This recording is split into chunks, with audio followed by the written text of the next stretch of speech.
नमस्कार मित्रों, मैं पंडित कैलाश चंद्र जोशी आपका स्वागत करता हूं अपने YouTube चैनल संस्कृति सेज में। मित्रों, आज मैं आपके साथ सनातन में दी हुई 5 स्वयं सिद्ध तिथियों पर चर्चा करने वाला हूं। मित्रों,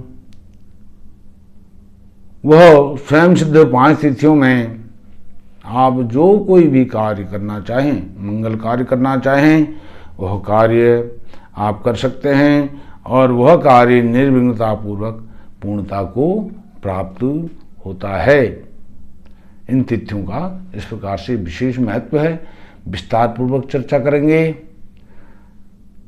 सबसे पहले आप मेरी इस वीडियो को लाइक कीजिए और मेरे चैनल को सब्सक्राइब करके मुझे सहयोग भी प्रदान कीजिए और अन्य अपने मित्रों से भी मेरे चैनल को सब्सक्राइब करवाइएगा।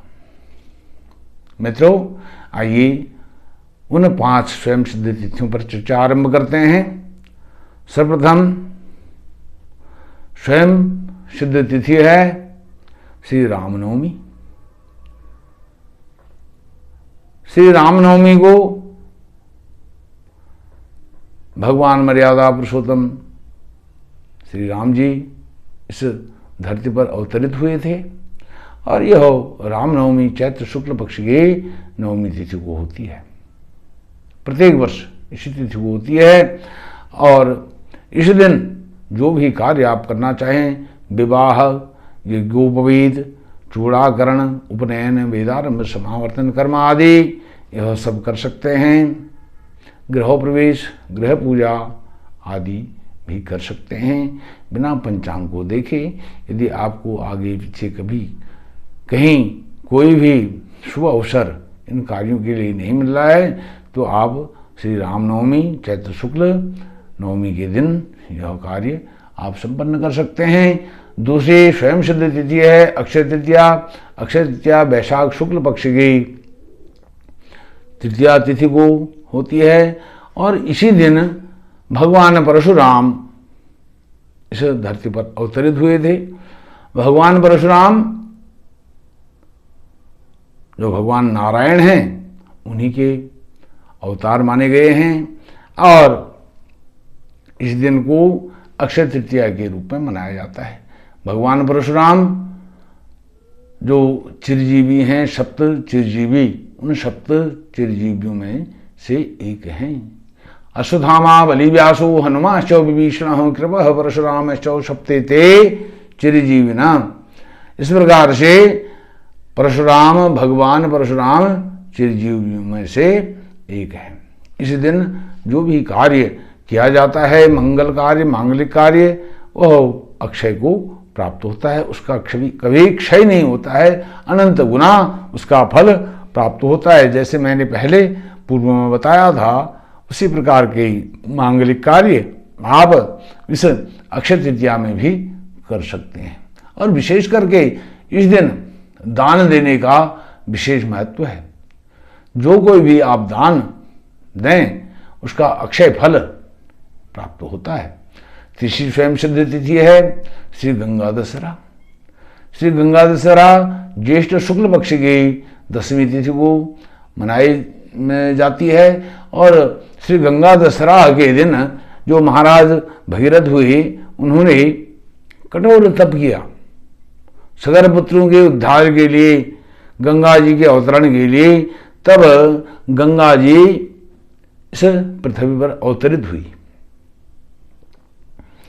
और सगर पुत्रों को ही मोक्ष नहीं दिया गंगा जी ने।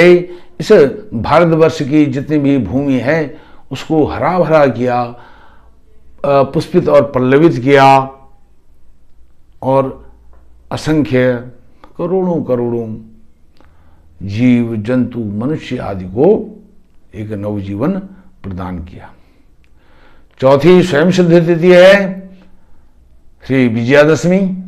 विजयादशमी जिस दिन देवी जी ने, जगदम्बा भवानी ने महिषासुर जैसे दुर्दांत राक्षसों का अंत किया और इस पृथ्वी के भार को कम किया, वह दिन है। और इसी विजयादशमी को भगवान जो मर्यादा पुरुषोत्तम हैं, राम जी हैं, उन्होंने रावण का वध कर करके विजय प्राप्त करी। तब भगवान राम जी ने रावण को मारने का दिन यही विजयादशमी का दिन ही क्यों रखा? क्योंकि भगवान राम जो मर्यादा पुरुषोत्तम हैं, पुरुषों में उत्तम जो हैं, पुरुषों में उत्तम अर्थात पुरुष कहा गया, पुरुष कहते हैं भगवान को। पुरुष है वेदगुण, एक नाम भगवान का पुरुष भी है, जो पुरुषों में उत्तम हैं, भगवानों के भगवान हैं, वह मर्यादा पुरुषोत्तम भगवान राम जी हैं। उन्होंने भी रावण को मारने का मुहूर्त दिन वही रखा जिस दिन देवी जी ने दैत्यों पर विजय प्राप्त करी विजयादशमी को। इसलिए उन्होंने भी, क्योंकि रावण को आगे पीछे नहीं मारा जा सकता था, वह दशमुख था, दशानन, दशमुख, दशग्रीव, इस प्रकार से उसको उसी दिन विजयादशमी के दिन मारा जा सकता था, क्योंकि उसके 10 दोष थे। उसके कोई एक दो दोष नहीं थे, उसके असंख्य दोष, 10 दोष माने असंख्य दोष, करोड़ों दोष, कोटि दोष। तो इस प्रकार से वह दिन भी ऐसे शुभ कार्यों के लिए शुभ माना गया है, मंगल कार्यों के लिए। और जो 5वीं और अंतिम शुभ तिथि है, स्वयं सिद्ध तिथि है, वह है श्री बसंत पंचमी। बसंत पंचमी माघ शुक्ल पक्ष की पंचमी को मनाई जाती है। और बसंत पंचमी इन सभी तिथियों में विशेष करके सर्वोत्तम तिथि है। वह क्यों है सर्वोत्तम तिथि? क्योंकि इसी दिन मनुष्य को वाणी प्राप्त हुई थी, वाक बोलने का जो एक शैली थी वह प्राप्त हुई थी। बोलना आरंभ उस दिन से किया था, वाणी प्रकट हुई थी। मनुष्य ही नहीं, जितने भी जीव जंतु हैं, पक्षी हैं, पशु हैं, मनुष्य हैं, सभी जंतु और मनुष्यों को इस दिन वाणी प्राप्त हुई थी। तो इस दिन सरस्वती पूजन के रूप में ही मनाया जाता है। यह वाग देवी का दिन है, वाणी की देवी है, विद्या देवी है, विद्या माता है। इस दिन विद्याध्ययन आरंभ कराया जाता है। जो छोटे बालक हैं, 2, 2.5 साल 3 साल के जो बच्चे हैं, उनका विद्याध्ययन अक्षर स्वीकार किया जाता है। और इस दिन जो है, यह दिन विशेष करके बसंत ऋतु के आगमन का भी यह संकेत है, दिन है। और सरस्वती पूजन करके विद्याध्ययन आरंभ किया जाता है, क्योंकि जो सरस्वती जी हैं वह स्वयं ब्रह्म विद्या है, ब्रह्म के सानिध्य में रहने वाली, ब्रह्म को देने वाली है, विद्या को देने वाली है, ज्ञान को देने वाली हैं, विज्ञान को देने वाली हैं, दक्षता को देने वाली हैं। इस प्रकार से इस दिन विशेष महत्व है। अब जो ये 5 तिथियां मैंने आपको बताई, स्वयं सिद्ध 5 तिथियां, रामनवमी, अक्षय तृतीया, गंगा दशहरा, श्री विजयादशमी, श्री बसंत पंचमी, इन 5 तिथियों में आप देखेंगे एक सामंजस्य है, एक साम्यता है, एक साम्य है, एक कॉमन चीज है। वह क्या है? आपने देखा होगा कि यह 5 तिथियां शुक्ल पक्ष में पड़ती हैं। 2 पक्ष होते हैं महीने में, हम जानते हैं, लेकिन यह जो 5 तिथियां हैं, यह शुक्ल पक्ष की तिथियां हैं। और जो अधिकतर तिथियां हैं, रामनवमी है, विजयादशमी है, गंगा दशहरा है, बसंत पंचमी है, यह सब पंचमी से लेकर के ऊपर तक 10वीं तक की तिथियां हैं।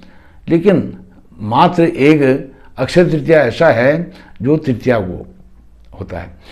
अब इसका कारण क्या है? ये जो विशेष तिथियां हैं, इनमें भगवान का, विजयादशमी का, गंगा दशहरा का, क्यों ये तिथियां इन दिनों में पड़ी, इन तिथियों में पड़ी, ये चीज़ें क्यों हुई इन तिथियों में? क्योंकि जो चंद्रमा है, वह चंद्रमा शुक्ल पक्ष की पंचमी से लेकर के कृष्ण पक्ष की पंचमी तक अपनी पूर्णता पर होता है, अपने शिखर पर होता है, अपने चरमोत्कर्ष पर होता है, पूर्ण होता है, प्रबल होता है, बलिष्ठ होता है। और इस कारण से जो मर्यादा पुरुषोत्तम भगवान राम हुए वह पूर्ण चंद्रमा में पैदा हुए। चंद्रमा की पूर्ण, चंद्रमा जो पूर्ण विकसित था तब वह हुए। विजयादशमी भी, वो भी चंद्रमा की वहां पर पूर्णता थी। और गंगा दशहरा, बसंत पंचमी, लेकिन एक जो अक्षय तृतीया है उस दिन चंद्रमा कुछ क्षीण होता है। 2 दिन के बाद शुक्ल पक्ष की पंचमी को वह अपनी पूर्णता को प्राप्त करता है। लेकिन फिर भी जो तृतीया तिथि है शुक्ल पक्ष की, उस दिन चंद्रमा दिखने लगता है आसमान में। इसलिए जो भगवान परशुराम का कुछ उग्र स्वभाव हुआ वह इसी कारण हुआ, क्योंकि उनका चंद्रमा बलिष्ठ नहीं था, बलशाली नहीं था, प्रबल नहीं था, उच्च का नहीं था। इसलिए उन्होंने अनेक बार क्षत्रियों का विनाश करके धरती के भार को कम किया। क्षत्रियों का नहीं, यहाँ पर हमें इसको इस प्रकार से नहीं लेना चाहिए। वो क्षत्रियों के शत्रु नहीं थे, दुश्मन नहीं थे। वह जो उस समय के तत्कालीन राजा थे, अपने आप को सर्वे सर्वा सब कुछ सर्वोपरि समझते थे, जो मनमानी करते थे, समाज को दंडित करते थे, समाज को दुखी करते थे, परेशान करते थे, ऐसे राजाओं के वह शत्रु थे। उनको उन्होंने मार करके शांति का साम्राज्य स्थापित किया था। वो ऐसा नहीं कि वह ब्राह्मण थे और क्षत्रियों के शत्रु थे, ऐसा नहीं है। वह ऐसे लोगों के शत्रु थे जो समाज के शत्रु थे। उनके शत्रु भगवान परशुराम हुए। परशुराम मम नाम आधारा, उन्होंने ऐसा स्वयं कहा है। मित्रों, आपने मुझे स्वयं सिद्ध 5 तिथियों पर सुना। आपका कोटि कोटि धन्यवाद। नमस्कार।